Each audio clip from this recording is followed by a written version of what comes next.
All right, everyone. So we're going to go ahead and jump in. And I'm going to start high level here by looking at the S&P 500. Right now, we're in a little bit of a drawdown pullback off the all-time highs, which we hit like a week and a half ago. So we had some economic news that came in that wasn't as positive in terms of decreasing inflation. So then we had this sort of speculation that maybe we wouldn't see the rate cuts as soon as we thought. And now the market's kind of reacting a bit negatively to that. There was some more economic news out this morning that was also not as strong. And so a couple little, hits here. Big picture is the market's still in, a pretty solid position. But nonetheless, we're starting to pull back a little bit. So when I trade small caps, for the most part, I'm a news trader. I trade news catalysts. So I want to see something that has news. I want to see that it's moving quickly. And typically, if you have a company that has phenomenal news, the market's going to react to that, even if the overall market is selling off on that particular day. And that's what makes trading news such a nice strategy, because there's pretty much always something to trade. However, it is also true that the overall market can create sentiment, which is either sort of positive and bullish, or a bit more negative and bearish. And right now we have more bearish sentiment. And so that feels like a little bit of a headwind.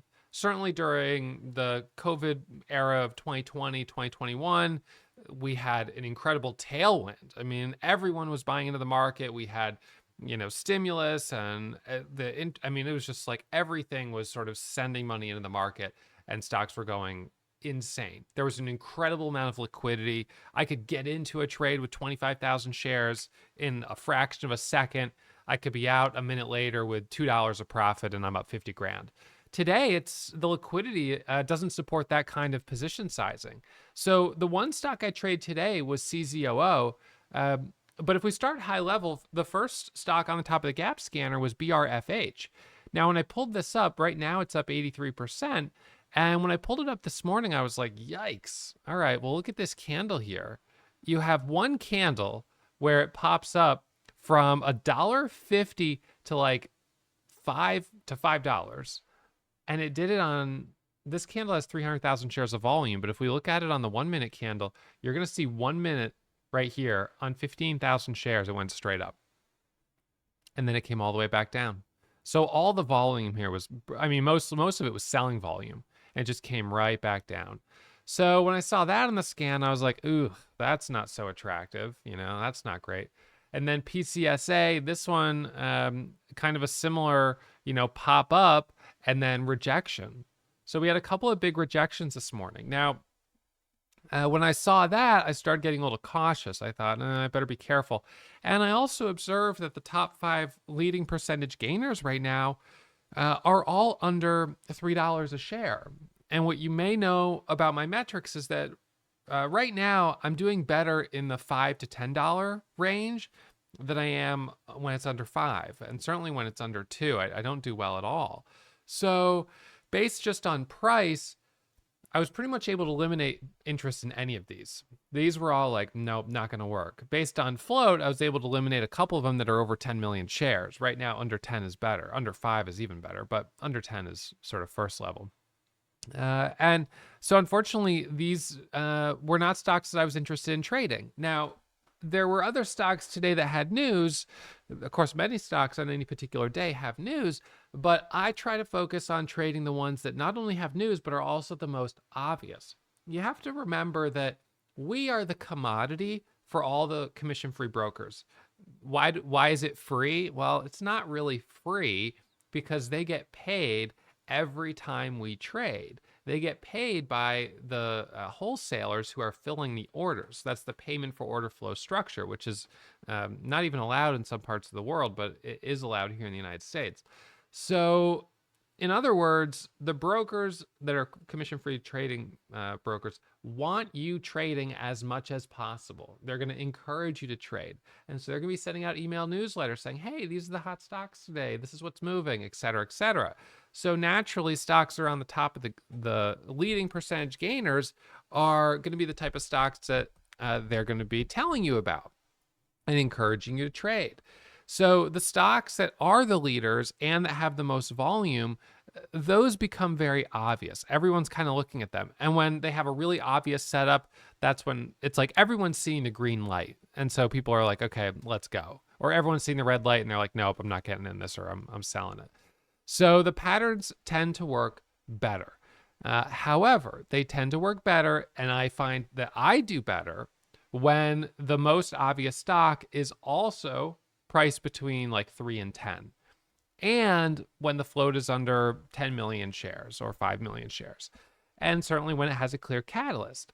So, BRFH had, I suppose, a chance. It has 31 million shares of volume, but it's wild that it went up this much on just 15,000 shares this morning, right? So that was wild. Anyways, it just rejected, came down, and it didn't look good anymore. So there was no opportunity to trade that. Wasn't interested in it at that point.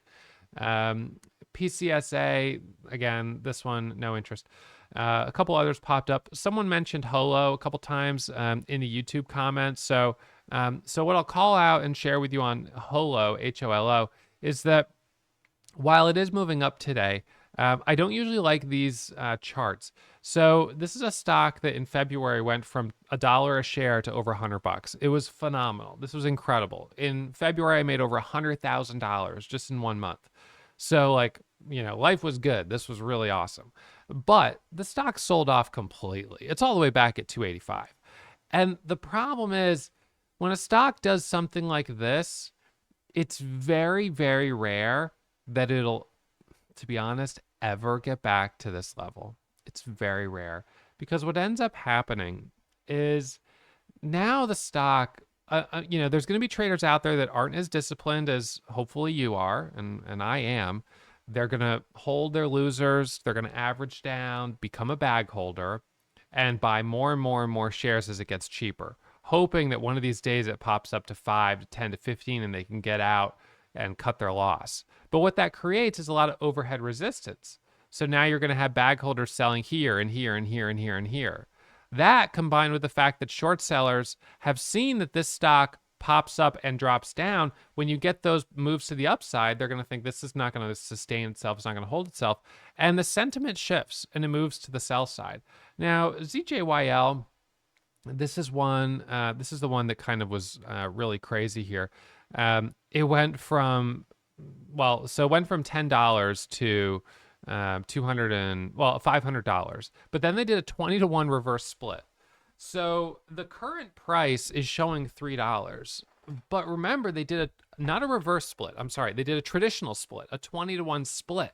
So the actual price is, it's 4 times 20. It's nearly $80 a share.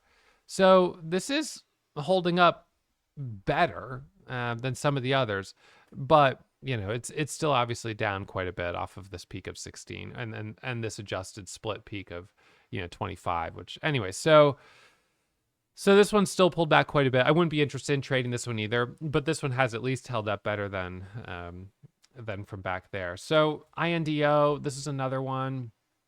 It's moving a little bit here, and people will jump on it. But then we go back to last year when we had this surge in energy stocks, and it went from $5 up to $100 a share. And again, then it came up to the backside of the move. So the pops you get on the backside are pretty much always very limited. Yes, you did have a couple of days here where it got going on high volume. And then you've got, right in here where it's kind of gotten going. But I just set my expectations lower. I would rather trade the front side of the move, something that is at the beginning of making the move to 100. Now today we just don't happen to have that. But let's look at CZOO. So CZOO is the one that I traded. If we look at the daily chart on this, it's been beaten up. It did bounce, as you could see back here. And this was sort of the spot where it was definitely worth trading. It pulled back, it rallied back up, and it was still worth watching for a break through the high. Then it pulled back a bit more than I'd like. And on Tuesday, it squeezes up, makes a huge move at the open.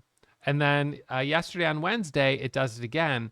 I didn't trade it on Tuesday. I did trade it yesterday. Today, I traded it again because I'm like, look, now we've got a pattern where each morning we're kind of seeing it popping up. So as it started to pull away, the fact that it was holding yesterday's sort of levels and hadn't dropped all the way back down to 8 told me it was bullish. So as it broke over 1150 and then up to 12, that's when I got in. I was like, okay, we're breaking 12. This is interesting. So over 1150, 1175, and then I'm adding for the break of 12, goes up to 1250, up to 13. And I locked up $2,300 on it, and then I added back for the break of 13, and I gave back $400. So up $1,906.20.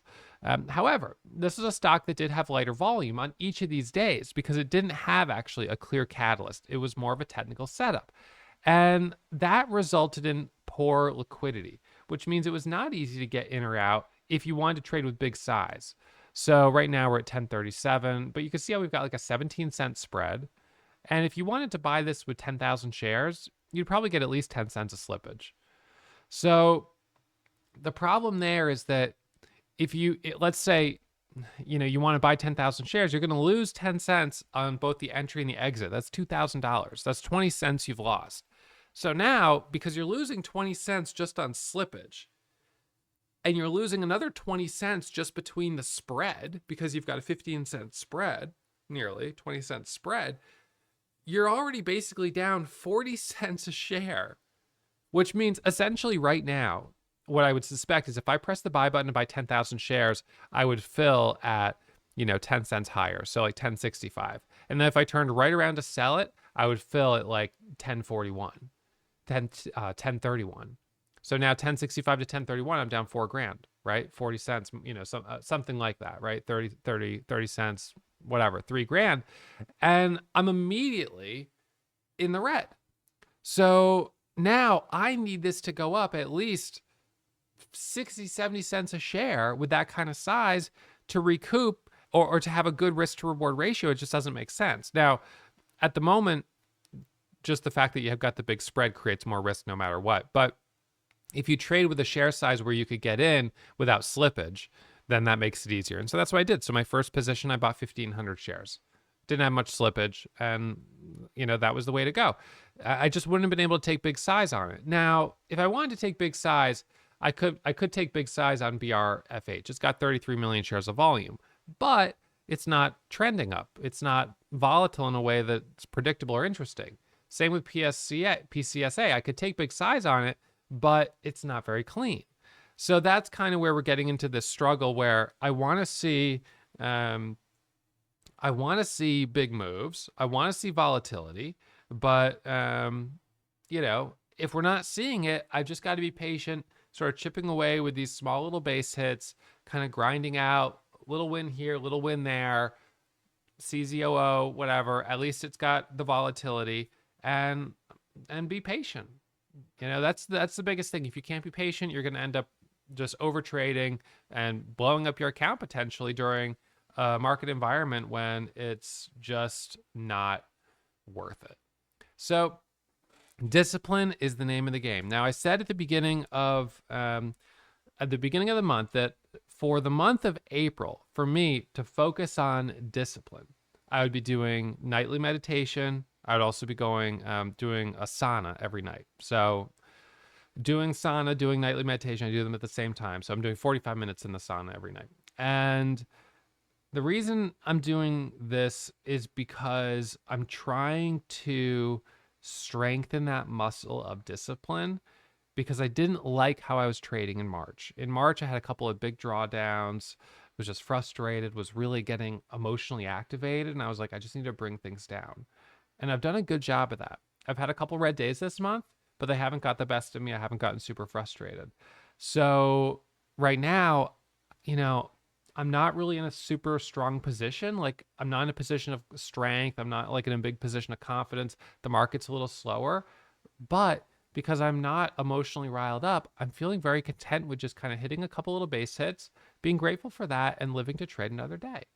So that's what I'm doing. And hopefully this is setting a good example for you guys. As always, if you enjoy these recaps, I hope you hit the thumbs up. I hope you subscribe to the channel. And I'll remind you that trading is risky. My results aren't typical. So manage your risk, take it slow. And I'll see you guys back here first thing tomorrow morning.